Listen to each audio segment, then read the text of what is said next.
अजमेर शरीफ की दरगाह को लेकर अब एक नई बहस छिड़ चुकी है और ये बहस अब 20 दिसंबर को कोर्ट रूम में खुले तौर पर होगी। रार इस बात पर कि ये मंदिर है या मजार। पूरे मामले में दो पक्ष हैं, हिंदू पक्ष और मुस्लिम पक्ष। हिंदू पक्ष जिसमें हिंदू सेना है, जिसके अध्यक्ष विष्णु गुप्ता ने दरगाह के नीचे मंदिर होने का दावा किया है। इसी के बाद स्थानीय अदालत ने इसके सर्वे की याचिका भी स्वीकार कर ली। ये याचिका हिंदू सेना के राष्ट्रीय अध्यक्ष विष्णु गुप्ता की ओर से दाखिल की गई थी। याचिका में दीवान बहादुर हरबिलास सारदा की किताब अजमेर ए हिस्टोरिकल नैरेटिव का जिक्र किया गया है। दावा किया गया है कि दरगाह के अंदर एक शिव मंदिर है। उन्होंने ये किताब 1911 में लिखी थी। सिविल कोर्ट ने इस मामले में अल्पसंख्यक मंत्रालय, दरगाह कमेटी अजमेर और भारतीय पुरातत्व सर्वेक्षण यानी कि ASI को नोटिस भेजा है। अब एक बार ये समझते हैं कि कौन है ये हरबिलास सारदा, जिनकी लिखी किताब के बाद से ये विवाद जन्मा है। दरअसल हरबिलास सारदा उस वक्त में अजमेर की खासी हस्ती थे।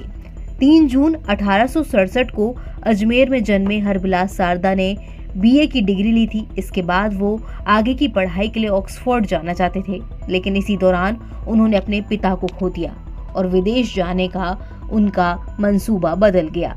वो महर्षि दयानंद सरस्वती के विचारों से काफी ज्यादा प्रेरित थे और इसी के बाद वो उनकी संस्था से जुड़ गए। 21 साल की उम्र में वो अजमेर आर्य समाज के प्रमुख बन गए थे।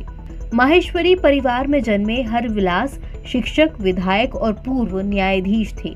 1888 में आगरा कॉलेज से कला ग्रेजुएट की डिग्री हासिल करने वाले हरबिलास ने अंग्रेजी ऑनर्स की पढ़ाई की।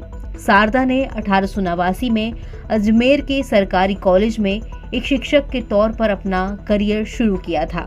हरबिलास ने इलाहाबाद में भारतीय राष्ट्रीय कांग्रेस के कई सत्रों में हिस्सा लिया। इसमें नागपुर, बॉम्बे, बनारस, कोलकाता और लाहौर में आयोजित सत्र शामिल हैं। अब बात 1892 तक आते आते करते हैं तो उस वक्त में वो जब अजमेर मेड़वारा प्रांत के न्यायिक विभाग में नियुक्त हुए, वो कई अदालतों में जज के तौर पर अपनी सेवा देने लगे और वहां उसके बाद 2 बार विधायक भी बने। बात आती है 1926 और 1930 की। तब वो अजमेर मेड़वारा सीट से प्रतिनिधि चुने गए। 1929 में उन्होंने ही बाल विवाह निषेध अधिनियम पारित कराया, जिसे शारदा एक्ट के तौर पर भी जाना जाता है।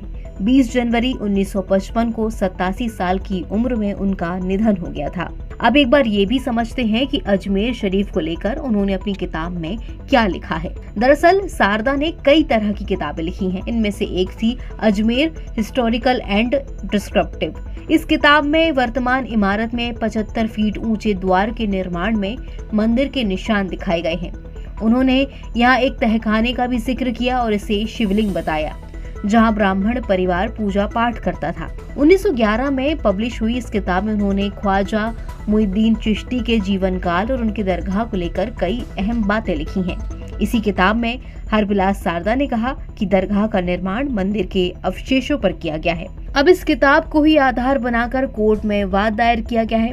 किताब में दरगाह के निर्माण में मंदिर का मलबा होने के दावे के अलावा गर्भगृह और परिसर में एक जैन मंदिर होने की भी बात कही गई है। NBT ऑनलाइन की रिपोर्ट।